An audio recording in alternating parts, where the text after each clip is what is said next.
만약 여러분이 하청 노동자라면 어떨까요? 이제 진짜 사장과 직접 협상할 수 있는 길이 열립니다. 대한민국 노동 현장의 판도를 완전히 뒤바꿀 법, 바로 노란봉투법입니다. 오늘 이 법이 우리 일터에 가져올 정말 혁명적인 변화가 뭔지 그 핵심을 제대로 파헤쳐 보겠습니다.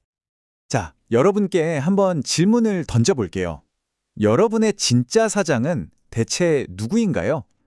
그냥 매일 나한테 일을 시키는 그 사람일까요? 아니면 내 월급이나 근무 환경을 최종적으로 딱 결정하는 보이지 않는 그 누군가일까요? 이게 특히 하청 구조에서는 정말 복잡한 문제가 되거든요. 바로 이 근본적인 질문, 여기에 바로 노란봉투법의 심장이 있습니다. 자, 그래서 오늘 이 거대한 변화를 차근차근 짚어볼 텐데요. 먼저 이 법의 가장 큰 핵심, 사용자의 개념이 어떻게 바뀌는지부터 시작해서요.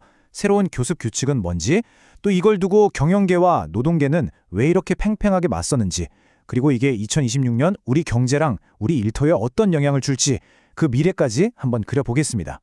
네, 첫 번째 이야기입니다. 노동법의 거대한 전환. 이 법이 어떻게 우리 앞에 오게 됐는지 그 과정부터 한번 따라가 보죠. 와, 이 법의 추진 과정을 보면요. 정말 속전속결이었어요. 작년 9월에 법이 공포되고 나서 불과 몇 달 만에 시행령 초안 나왔다가 또 의견 수렴해서 수정안 나오고 정말 숨가쁘게 진행됐죠. 이 타임라인 하나하나에 사실 노사 간의 엄청난 논쟁이 다 숨어 있는 겁니다. 그리고 마침내 2026년 3월 10일 역사적인 시행을 코앞에 두고 있는 거죠.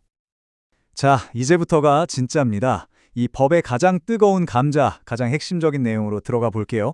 지금까지 우리가 사장이라고 불렀던 그 개념을 완전히 뒤엎는 바로 사용자 개념의 대전환입니다. 핵심 키워드는 바로 이겁니다. 확대된 사용자.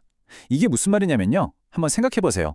나는 분명 A라는 하청업체 소속인데 내 월급이나 근무 시간, 심지어는 작업 방식까지 저기 B라는 원청에 다 결정하는 경우가 허다했잖아요.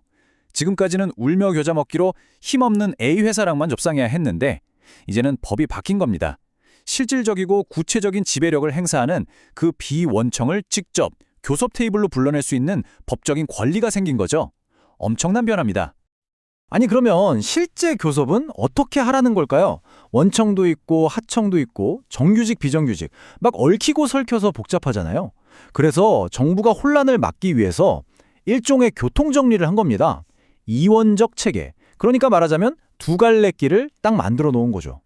네, 보시는 것처럼 길이 두 개입니다. 하나는 일반 원칙.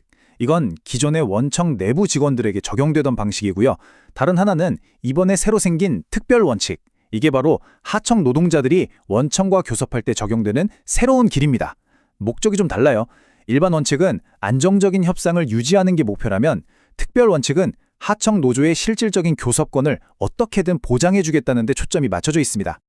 먼저 일반 원칙부터 볼게요. 이건 사실 기존에 있던 룰이랑 비슷해요. 같은 회사 직원들이라도 예를 들어서 임금 체계나 근무 시간이 너무 다르다, 고용 형태 자체가 다르다, 그러면 교섭 단위를 따로 분리할 수 있다는 거죠. 무분별하게 교섭이 막 쪼개지는 걸 막기 위한 장치라고 보시면 됩니다. 하지만 진짜 혁신은 바로 여기, 이 특별 원칙에 있습니다. 하청 노조가 우리 원청이랑 직접 교섭하게 해달라고 요구할 때 노동위원회가 이제 완전히 새로운 기준으로 판단을 하겠다는 거예요. 예를 들면 이런 걸 보는 거죠. 기존에 있던 원청 노조가 하청 노동자들 입장까지 잘 대변해 줄 수 있을까? 만약 그게 아니라고 판단되면, 또 둘을 억지로 합치면 오히려 갈등만 커지겠다 싶으면 하청 노조가 독립적으로 교섭할 수 있는 길을 열어주겠다는 겁니다. 하청 노조의 목소리가 묻히는 걸 막겠다는 의지가 아주 강력하게 담겨 있죠. 자, 이렇게 정부가 나름대로 정교한 규칙을 만들었지만 현장의 반응은 어떨까요? 경영계와 노동계, 이 법을 바라보는 시선이 정말 180도 다릅니다. 그야말로 동상이몽이에요. 네, 양쪽의 입장이 정말 극명하게 갈리죠. 경영계는 한마디로 산업 현장이 대혼란에 빠질 거다라고 우려합니다. 아니 수십 수백 개의 노조랑 어떻게 일일이 다 교섭하냐, 이러다간 경영 자체가 마비될 거다, 이런 걱정이죠. 반면에 노동계는 뭘 걱정하느냐, 이 제도가 오히려 소수 노조의 목소리를 막아버릴 수 있다는 겁니다. 교섭 창구를 하나로 단일화하라는 압박 때문에 힘없는 하청 노조의 목소리는 결국 묻혀버리라는 거죠.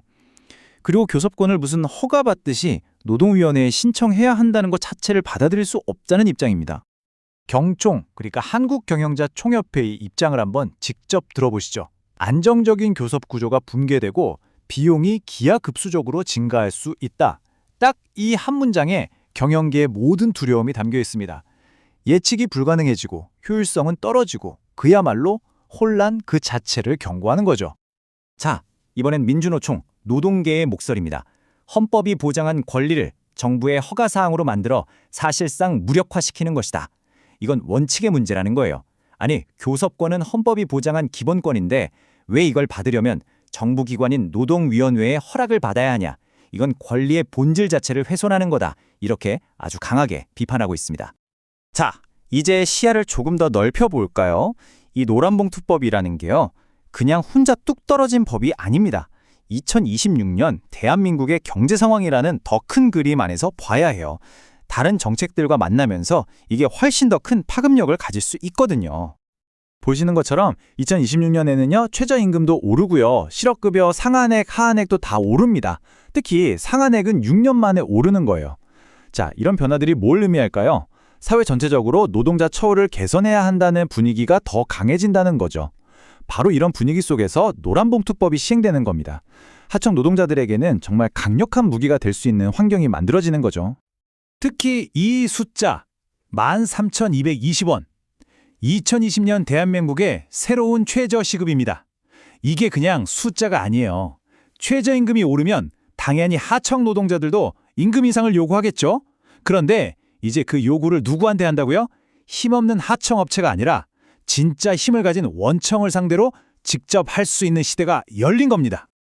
그리고 변화는 단지 임금에만 국한되지 않습니다.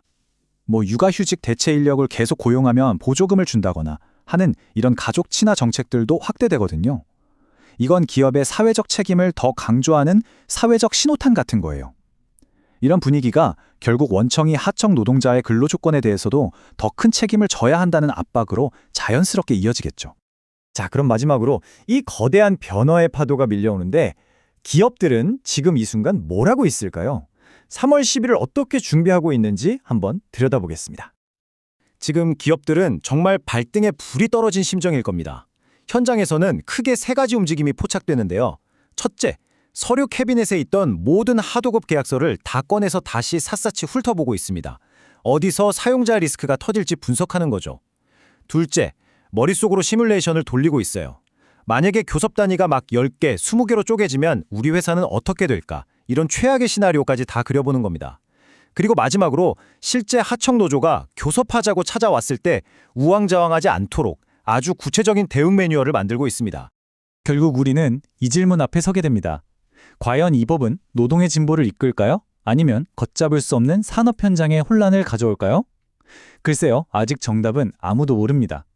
하지만 한 가지는 확실해요. 2026년 3월 10일을 기점으로 대한민국의 노동 현장은 지금까지 누구도 가보지 못했던 새로운 길로 들어서게 됩니다. 거대한 실험의 막이 이제 막 울렸습니다.